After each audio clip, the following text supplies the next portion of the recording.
तो चलिए आज बात करते हैं एक ऐसी कंपनी की जो सिर्फ एक कार कंपनी नहीं है, बल्कि वो भारत के मॉडर्न हिस्ट्री का आप कह सकते हैं एक बहुत बड़ा हिस्सा है। एक ऐसा नाम जिसने करोड़ों लोगों के सपनों को पहिए दिए। जी हाँ, हम बात कर रहे हैं मारुति सुजुकी की। लेकिन सवाल ये है कि ये हुआ कैसे? मतलब सोचिए, कैसे एक छोटे से कार मॉडल ने एक अरब लोगों के देश को सड़कों पर ला खड़ा किया। चलिए इसी दिलचस्प कहानी को समझते हैं।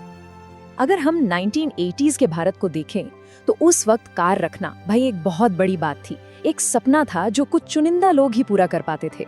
ऑप्शन के नाम पर बस गिनती के कुछ मॉडल्स, कार मतलब लग्जरी। और आज देखिए, सड़कें कारों से पटी पड़ी हैं। कार एक जरूरत बन गई है। तो आखिर ये इतना बड़ा बदलाव आया कैसे? बस यहीं से हमारी कहानी की शुरुआत होती है। तो बात है अर्ली 1980s की। उस समय भारत सरकार ने एक बहुत ही एम्बिशियस, एक बड़ा सपना देखा। सपना था एक ऐसी कार बनाने का जिसे भारत का हर मिडिल क्लास परिवार खरीद सके। और इस पूरे मिशन के सेंटर में जो आइडिया था वो था जनता की कार का। देखिए, इसका मकसद सिर्फ कोई सस्ती सी गाड़ी बनाना नहीं था। नहीं, मकसद था एक ऐसा भरोसेमंद साथी बनाना जो लाखों करोड़ों लोगों की जिंदगी को आसान कर दे। और फिर इस सपने का जवाब बनकर आई एक ऐसी कार जिसका नाम आज भी हर किसी की जुबान पर है। वो थी मारुति 800। और यकीन मानिए, ये सिर्फ एक कार नहीं थी, ये एक क्रांति थी, एक रेवोल्यूशन। तो इस रेवोल्यूशन के पीछे का सीक्रेट क्या था? वेल, इसका फॉर्मूला बहुत सिंपल था पर बहुत पावरफुल।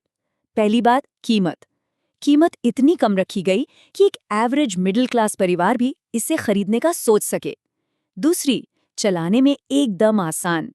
तीसरी, मेंटेनेंस का खर्चा बहुत कम। और चौथी, माइलेज, वो तो शानदार था। बस यही तो था वो मैजिकल फॉर्मूला जिसका पूरे भारत को बेसब्री से इंतजार था। और इसका असर, वो तो जबरदस्त हुआ। पहली बार ऐसा हो रहा था कि एक टीचर के घर, एक सरकारी कर्मचारी के घर या एक छोटे व्यापारी के घर के बाहर एक कार खड़ी थी। तो मारुति ने सिर्फ एक कार नहीं बेची, उसने असल में भारत में एक पूरा का पूरा कार कल्चर ही बना दिया। चलिए अब कहानी को थोड़ा आगे बढ़ाते हैं। 1990s के दौर में ये वो समय था जब भारत की इकोनॉमी खुल रही थी, लिबरलाइजेशन हो रहा था और लोगों की एस्पिरेशंस, उनकी उम्मीदें भी बढ़ रही थीं। और मारुति ने इस बदलते हुए भारत की नब्ज को बिल्कुल सही पकड़ा। कंपनी ने समझा कि अब एक ही कार से काम नहीं चलेगा, तो उन्होंने अलग अलग ज़रूरतों के लिए अलग अलग कारें बनाई। जैसे कि ओमनी, जो परिवारों और छोटे बिजनेस के लिए वर्कहॉर्स बन गई। फिर आई जिप्सी, जो एडवेंचर पसंद करने वालों और इंडियन आर्मी की भी पहली पसंद बनी। और 90s में आई एस्टीम, वो तो एक एस्पिरेशन बन गई, एक स्टेटस सिंबल। मतलब मारुति अब हर तरह से हर भारतीय की जिंदगी का एक अहम हिस्सा बन रही थी। फिर आया 2000s और 2010s का दशक। अब मार्केट में नया कंपटीशन आने लगा था, दूसरे प्लेयर्स भी आ गए थे। लेकिन मारुति रुकी नहीं, उसने खुद को बदला, अडेप्ट किया और मार्केट पर अपनी पकड़ को, पता है क्या, पहले से भी ज्यादा मजबूत कर लिया। और इस दौर में एक ऐसी कार आई जिसने मारुति की पूरी इमेज ही बदल कर रख दी। नाम था स्विफ्ट। स्विफ्ट ने सबको दिखाया कि अरे, मारुति का मतलब सिर्फ भरोसेमंद और किफायती होना नहीं है। मारुति फन हो सकती है, स्पॉटी हो सकती है और स्टाइलिश भी हो सकती है। और सिर्फ स्विफ्ट ही नहीं, इसी दौर में एल्टो आई, जो इंडिया की सबसे ज्यादा बिकने वाली कार बनी। वैगनआर, जिसे अपनी प्रैक्टिकलिटी की वजह से द प्रैक्टिकलिटी किंग कहा गया, उसने भी हर दिल में जगह बना ली। तो इन मॉडल्स ने क्या किया?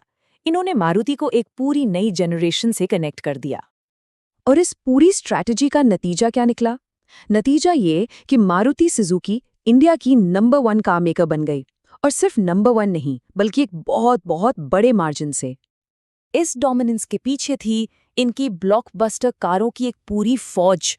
बलेनो, डिजायर, अर्टिगा, ब्रेजा, आप नाम लीजिए। हैचबैक हो, सेडान हो या फिर एसयूवी, हर एक सेगमेंट में मारुति का एक ऐसा सुपरहिट मॉडल था जो मार्केट पर राज कर रहा था। लेकिन कहानी हमेशा एक जैसी नहीं रहती, है ना? आज हम 2020s में हैं और चैलेंजेस फिर से बदल गए हैं। अब एसयूवीज का जमाना है, लोगों को बड़ी गाड़ियां पसंद आ रही हैं। सेफ्टी नॉर्म्स पहले से कहीं ज्यादा स्ट्रिक्ट हो गए हैं। और सबसे बड़ा सवाल ईवीज का, यानी इलेक्ट्रिक गाड़ियों का। तो ऐसे में मारुति क्या कर रही है? और मारुति का जवाब वो उसकी सबसे बड़ी ताकत में ही छिपा है, और वो ताकत है भरोसा, ट्रस्ट। कंपनी फ्यूचर की तरफ तो देख रही है, लेकिन अपने कोर प्रिंसिपल्स, अपने मूल सिद्धांतों को छोड़े बिना। खासकर अगर ईवीज की बात करें तो मारुति का अप्रोच बहुत क्लियर और कैलकुलेटेड है। वो बस ट्रेंड के पीछे भाग नहीं रहे। उनका फोकस है एक ऐसी ईवी बनाने पर जो सबसे पहले अफोर्डेबल हो, जिसे आम आदमी खरीद सके। दूसरा, वो मारुति के नाम के साथ आने वाले भरोसे पर खरी उतरे। और तीसरा, जो इंडियन कंडीशंस के लिए, यहाँ की सड़कों के लिए प्रैक्टिकल हो। और देखा जाए तो यही तो मारुति का कोर है, जो इतने सालों में कभी नहीं बदला। क्या है वो? करोड़ों लोगों का वो अटूट विश्वास, गाड़ी को ओन करने की कम लागत, और ऐसी गाड़ियां जो दशकों तक, पीढ़ियों तक साथ निभाती हैं। मारुति आज भी सही मायनों में भारत की मोबिलिटी की रीढ़ की हड्डी है। तो अगर इस पूरी कहानी को एक लाइन में समेटना हो तो वो ये है, मारुति ने कभी सिर्फ ट्रेंड्स का पीछा नहीं किया। उसने हमेशा इस बात पर ध्यान दिया कि भारत को, यहाँ के लोगों को असल में क्या चाहिए। उसने भारत की सेवा की।